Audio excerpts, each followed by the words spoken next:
Pull hard now, men. To the wall. Steady, steady. Watch the ice. We need that block laid before nightfall. Today, we're used to many construction sites simply grinding to a halt in winter until spring arrives. But rulers of the past couldn't care less about the weather when it came to building castles or defensive walls. Competitors didn't wait for warmer weather, so work continued through snow, hurricane-force winds, and bitter cold. And now we'll explore exactly how these people survived in conditions where a modern person would simply give up within an hour.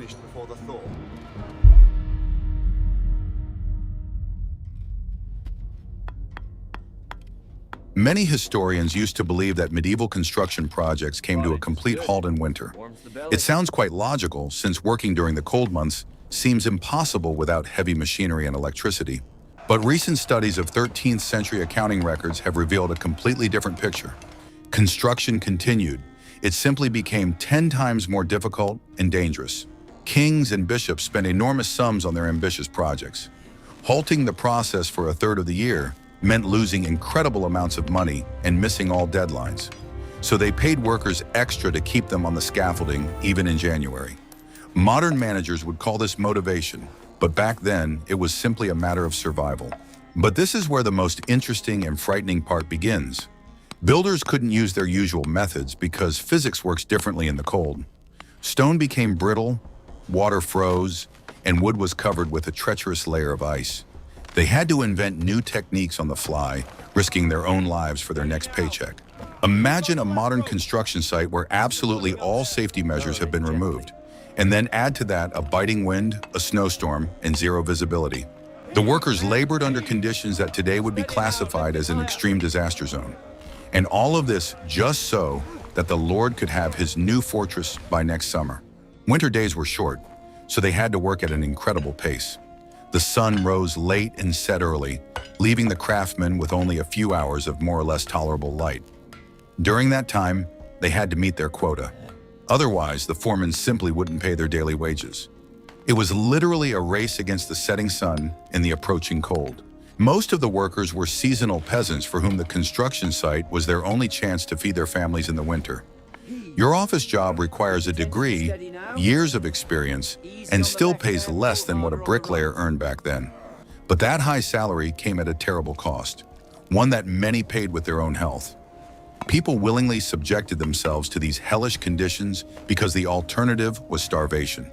Master masons, unlike ordinary laborers, were considered the elite and true engineers of their time. They had to not only swing a pickaxe, but also calculate loads under conditions of fluctuating temperatures. A miscalculation in winter could lead to the collapse of an entire wall in spring when the ice began to melt. Therefore, their minds worked just as intensely as their frozen, bloodied hands. And here's what's truly striking about this situation.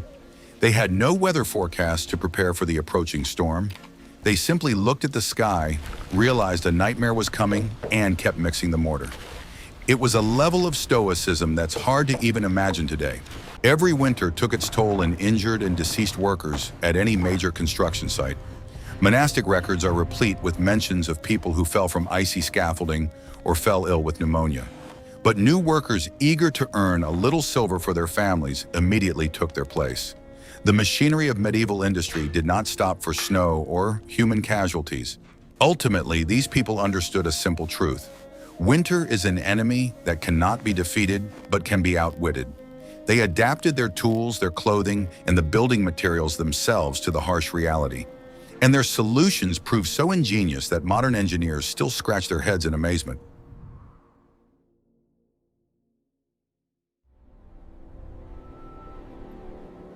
The main enemy of any stone structure in winter was the ordinary water in the mortar.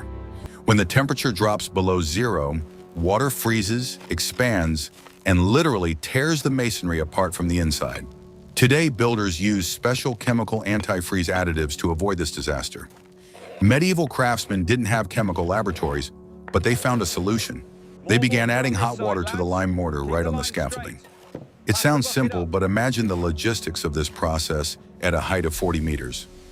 Young apprentices ran up and down rickety ladders carrying buckets of boiling water. One wrong move, and you'd plummet to the ground along with the scalding liquid. But hot water wasn't enough for truly severe frosts. And this is where the magic of ancient ingenuity comes in, which is more like a bar recipe. The builders figured out to add strong beer, ale, or even cheap wine to the mortar. The alcohol lowered the freezing point of the water, allowing the mortar to set before it turned to ice. This is no joke and no myth. Modern chemists confirm that adding sugars and alcohols to lime does indeed alter its physical properties. The mortar became more pliable and gained those all-important hours needed to dry properly. Medieval masons were watering their walls with beer hundreds of years before science could explain why it works. In addition, horsehair and furnace ash were often mixed into the mortar. It looks as though they were simply too lazy to properly clean the worksite of debris. In reality, the hair acted as modern-day rebar, preventing the freezing mortar from cracking, and the ash acted as a porous filler, absorbing excess moisture as it expanded. But even with these tricks, the fresh masonry had to be protected from the night frost. Workers covered the unfinished walls with a thick layer of straw and manure. Yes, you heard that right. They literally smeared the future great cathedrals with animal excrement. As it rotted, the manure released a huge amount of heat, acting as a natural heater for the stones. In the morning, this stinking crust had to be scraped off to continue work on the next tier. The smell at a winter construction site was so bad that modern sanitary standards would simply be out the window. But when the choice is between a pleasant aroma and a collapsed tower, aesthetics take a back seat. The main thing was to preserve the integrity of the structure at any cost. And yet, despite all these ingenious tricks, working with mortar in the winter was pure hell. We had to mix this icy, viscous slurry by hand with wooden shovels. The workers' hands were covered in cracks, and splashes of lime left painful chemical burns on their skin. It was a dirty, heavy, and incredibly exhausting routine. The foreman strictly ensured that the mortar did not freeze solid in the wooden troughs. If the mixture formed a crust of ice, it had to be ruthlessly discarded, wasting precious materials. For spoiled mortar, an entire day's wages could be deducted from an apprentice's pay. That's why small fires were often lit right on the wooden planks near the troughs. This created a new deadly threat, which we will discuss a little later. But at that moment, the warmth from the fire was more important than the risk of burning down the entire structure. Medieval masons did not know the formulas of thermodynamics, but they understood materials on an intuitive level. And their beer mortar still holds these stones together to this day, 8 centuries later.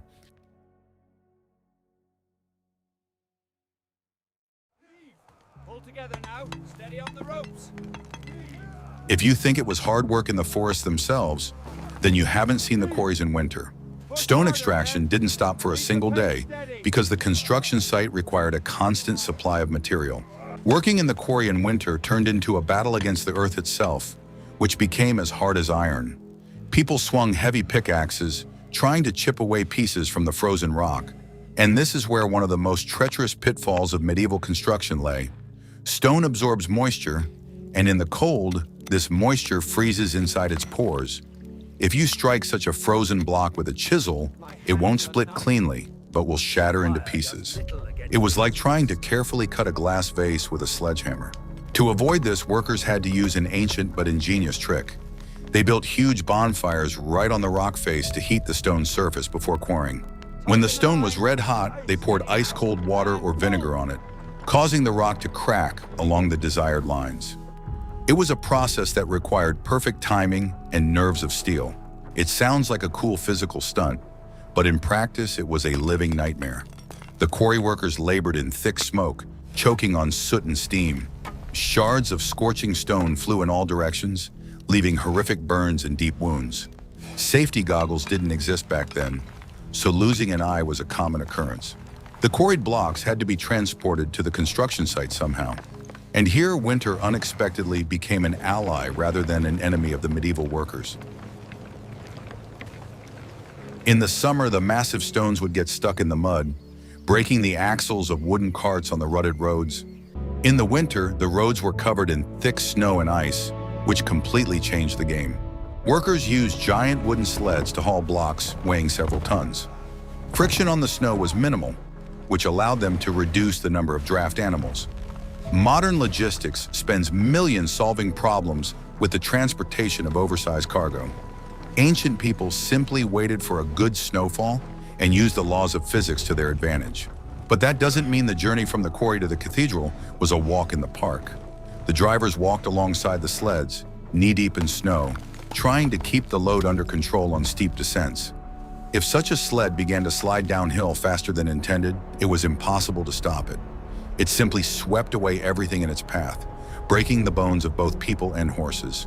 The stone that arrived at the construction site had to be properly processed before being laid in the wall.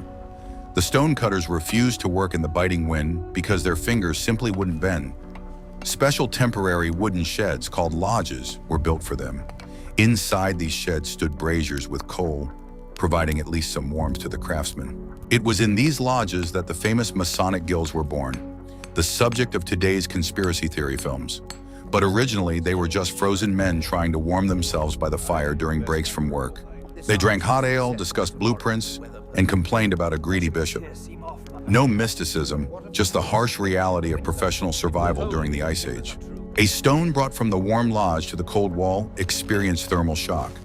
That's why the masons tried to lay it as quickly as possible before it cooled down. This required incredible coordination from the entire crew, like at a Formula One pit stop. Only instead of changing tires, they were placing a 200-kilogram block on the icy edge of the tower.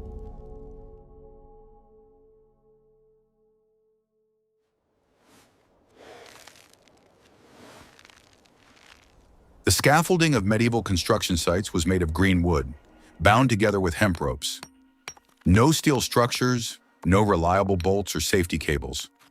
In winter, these wooden labyrinths were covered with a thick crust of ice after every snowfall. Working on them was like trying to run on an ice rink in regular shoes. The wooden pegs holding the structure together would shrink in the cold and could easily pop out of their slots.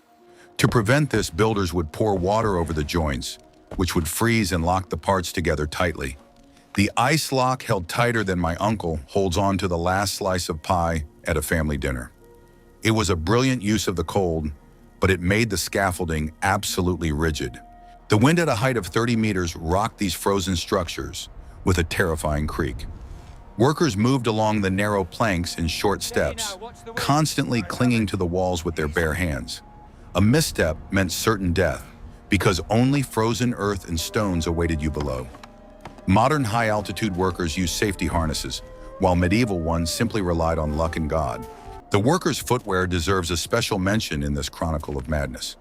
They wore leather boots with flat soles, without any tread or spikes. In the cold, the soles would stiffen and become as slippery as a bar of soap in the bathroom. To gain even a little traction on the ice, they would wrap their shoes in coarse wool or old rags. Sometimes they tied pieces of rough bark or iron staples to the soles. It sounds strange, but these were actually the world's first construction ice crampons. This allowed them to carry heavy loads across sloping planks without falling into the abyss. Although, to be honest, my knees start to shake just thinking about this acrobatics. Muscle-powered cranes turned into instruments of torture in the winter.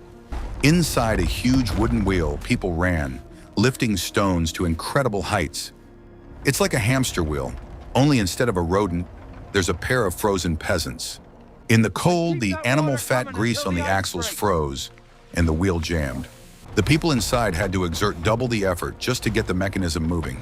They ran until they were exhausted, sweating inside their heavy woolen tunics.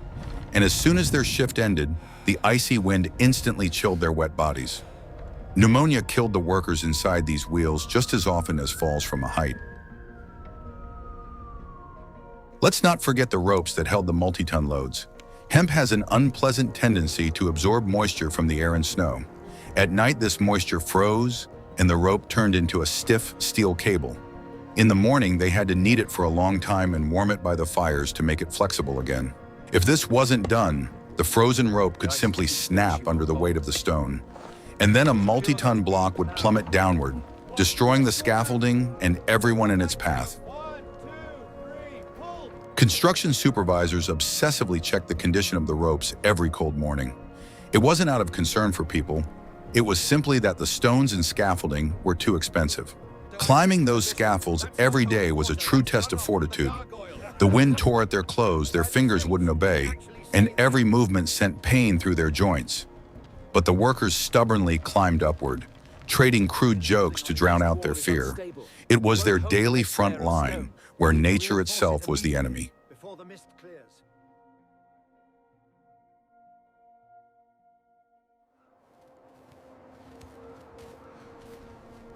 How is it even possible to stay warm in the wind without modern membrane jackets and thermal underwear? The answer is simple: it wasn't. You just got used to being constantly cold. The only protection from the cold for a medieval builder was layers of incredibly itchy and heavy wool. Synthetics didn't exist, cotton was a rarity, and silk was worn only by kings. A laborer would put on a linen shirt and pull several woolen tunics over it. This clothing kept the wind out, but it was absolutely uncomfortable to move in. When the wool got wet from the snow, it became as heavy as a knight's armor. Imagine trying to work with a shovel while wearing a wet woolen blanket. But this coarse wool had one magical property that is often forgotten today. Even when completely wet, it continued to retain the body's heat. Modern scientists confirm that the lanolin in sheep's wool acts as a natural water-repellent barrier. Ancient people simply knew that sheep didn't get cold in the rain, and they copied this technology. They protected their heads with thick hoods that covered the neck and shoulders. This garment was called a chaperone, and it was ingenious in its simplicity. It created a warm microclimate around the face, saving the ears and nose from frostbite. They looked rather ridiculous in them, but no one cared about fashion on a construction site. The biggest problem remained the hands, because it was impossible to work in thick mittens. A bricklayer needed to feel the tool, otherwise he would simply chop off his fingers with a chisel. That's why they wore leather gloves with the fingers cut off, like modern bikers or weightlifters. The leather protected the palms from the icy tools, but the fingertips remained exposed to the elements. By the middle of the shift, their fingers would turn blue and lose sensation from the bitter cold. To restore circulation, the workers would periodically dip their hands into buckets of warm water, or they would simply tuck them under their armpits, jumping in place to warm up. My hands are freezing just typing this, and they were chiseling granite at the time. The situation with their feet was even worse, since they were constantly in contact with the ice. Their boots were generously stuffed with dry straw, which served as an excellent insulator. If the straw got wet, they simply threw it out and stuffed in fresh straw from the nearest haystack. It was a cheap and surprisingly effective alternative to modern thermal socks from the store. Washing these multi-layered work clothes in winter was out of the question. The clothes were soaked through with sweat, dirt, lime, and the smell of bonfires. This mixture created such a thick crust on the fabric that it literally stood up on its own. But this crust served as additional protection against the biting north wind. Wealthy craftsmen could afford to line their cloaks with cheap rabbit fur or sheepskin. Ordinary laborers had to make do with wrapping old rags around their legs and arms. Social inequality in the Middle Ages was measured not only in money, but also in degrees of warmth. The higher your status on the construction site, the less chance you had of freezing to death. All this clothing restricted movement and made people clumsy.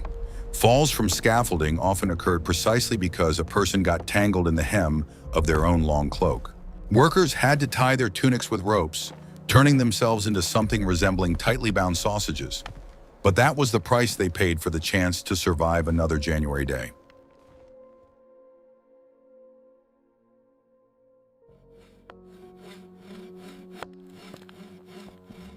Working 10 hours in the cold, hauling heavy loads, means burning calories at a frantic pace. A modern lumberjack with a chainsaw burns about 5,000 calories a day. A medieval stonemason swinging a sledgehammer in the icy wind burned about 7,000. To avoid fainting from exhaustion, they had to eat in incredible quantities. But the winter diet was extremely meager and monotonous due to the lack of fresh produce. The staple of their diet was rye bread, coarse and heavy as the bricks they laid. This bread was so dense that it could literally knock a person out if one wanted to, but it provided that very long-lasting energy from complex carbohydrates. Meat was a luxury, but on construction sites, the lords often gave the workers salted pork. Fat was essential for the body to generate internal heat in the cold. Chunks of lard were boiled in thick soups along with dried peas and turnips. This concoction looked dubious, but it saved them from starvation and gave them strength. Garlic and onions played a huge role in the builders' diet. These vegetables kept well through the winter and had powerful antibacterial properties.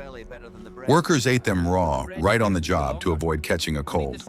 The breath of the entire crew could knock a horse off its feet, but that didn't bother anyone.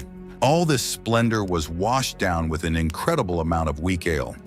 Drinking water was dangerous due to infections, and besides, it constantly froze in the barrels. Ale, on the other hand, contained alcohol, which prevented it from freezing, and a bunch of empty calories. A worker could drink up to 4 liters of this beer-like concoction in a single shift. It sounds as if the construction site was a gathering of drunk people with pickaxes. In reality, the alcohol content of that ale didn't exceed 2 or 3%. It was essentially an ancient carbohydrate-rich drink that replenished energy and kept them warm. Modern athletes drink sports drinks, but these guys just chugged warm beer.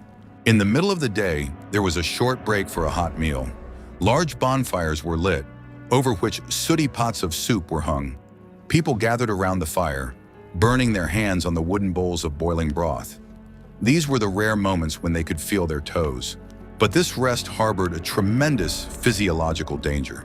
When a frozen person eats a hot meal and sits by the fire, they are overcome by sleepiness. The body relaxes, blood rushes to the stomach, and the muscles stiffen. Forcing oneself to stand up and return to the icy scaffolding was pure torture. Foremen walked around with long sticks and mercilessly woke up workers who had dozed off. No unions, no complaints about fatigue, only the harsh reality of the contract. Fall asleep on the job, you lose your pay, which means your family will go hungry. This harsh motivation forced them to get up and pick up their icy tools again. Food was not just a way to satisfy hunger, it was the only way to keep from freezing. Food served as fuel for the human body's furnace. Miss a single meal, and the inner fire would begin to die out rapidly. In the Middle Ages, calories were literally equivalent to minutes of life in the cold wind.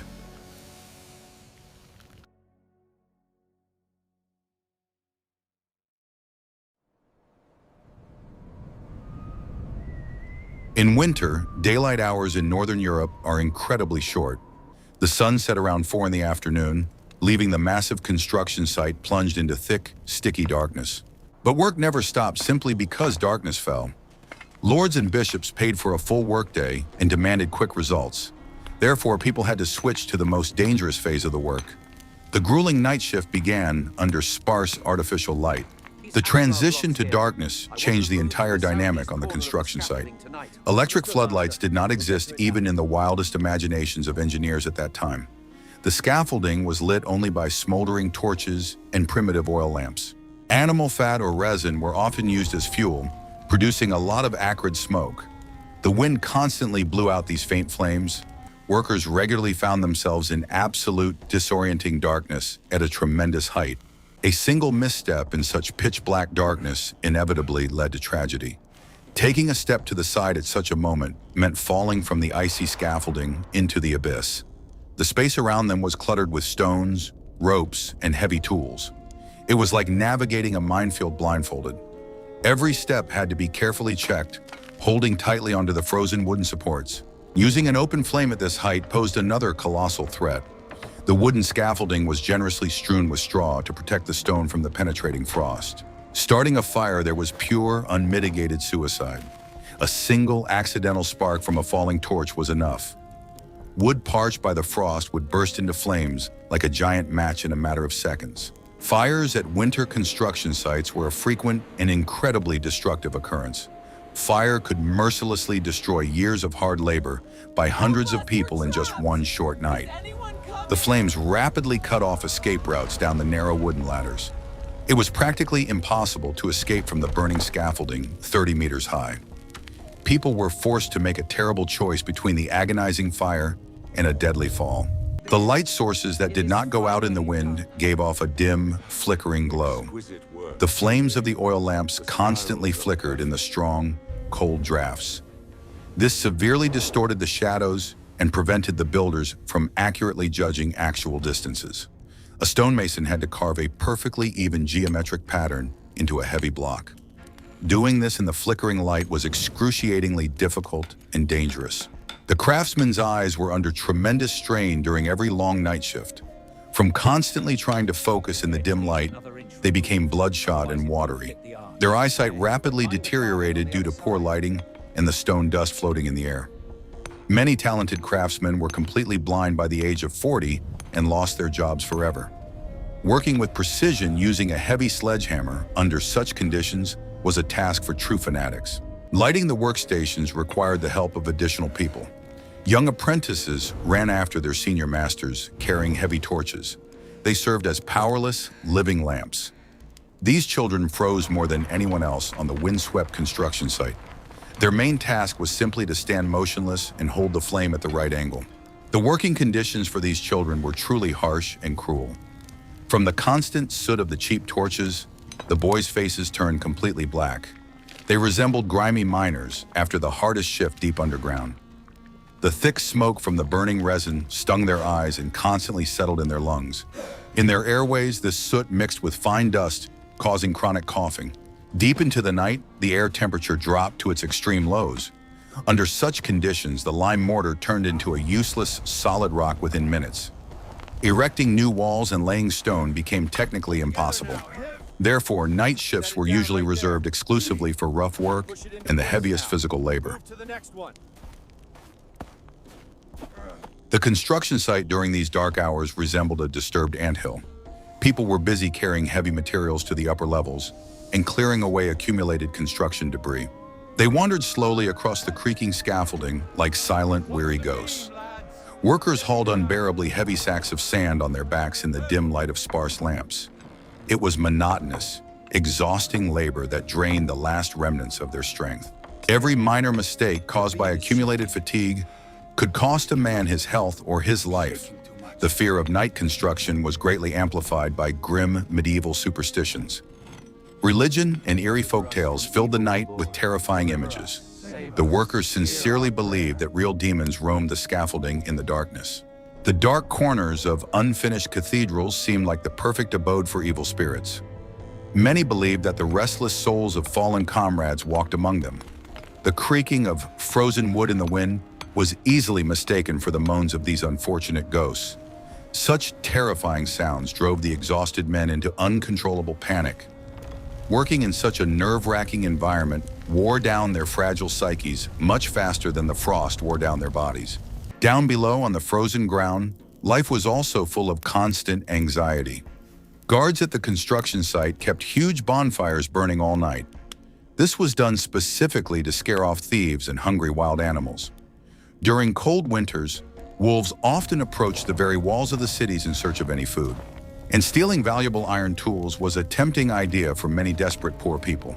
The builders' night camp resembled a real military base under heavy siege. Morning brought people only brief relief when the pale sun illuminated the scale of the night's work. Those who survived their shift fell asleep right next to the cooling braziers. They slept huddled together, warming one another, only to soon take up their tools again. Behind every majestic spire lie thousands of hours of nighttime fear and frost-bitten hands. Modern architecture does not demand such sacrifices, and that is perhaps for the best.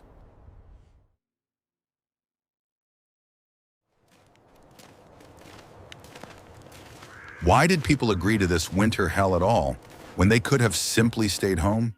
The answer lies in the incredibly harsh economy of the Middle Ages.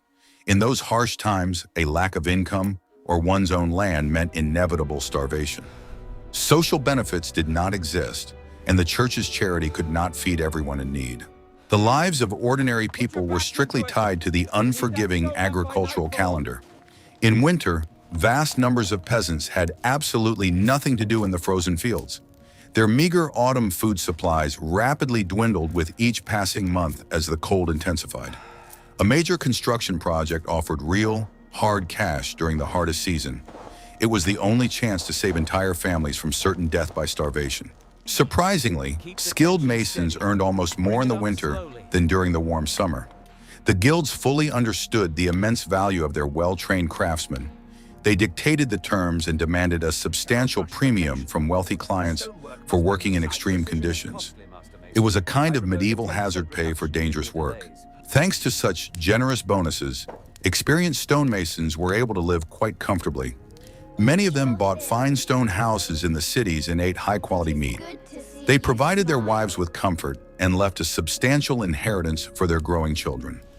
Their enormous risk was honestly rewarded with gold and silver coins from the city treasury, but this financial idyll had absolutely nothing to do with ordinary laborers.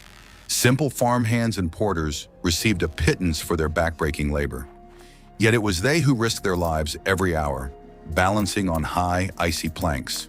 Their lives were literally worth nothing in the eyes of powerful bishops and noble lords. The nobility generously commissioned the construction of huge cathedrals solely for the salvation of their own souls. A terrible and deeply bitter historical irony emerged. The holiest and most luminous places in Europe were built upon the bones of utterly powerless people. It was a harsh business that ran smoothly on human blood and sweat.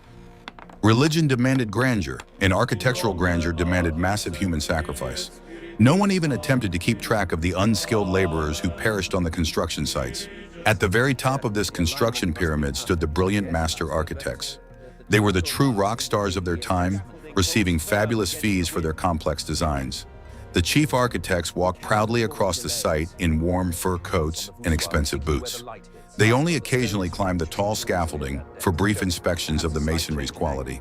All the dirty, menial work and the daily risk of death fell on the shoulders of ordinary people.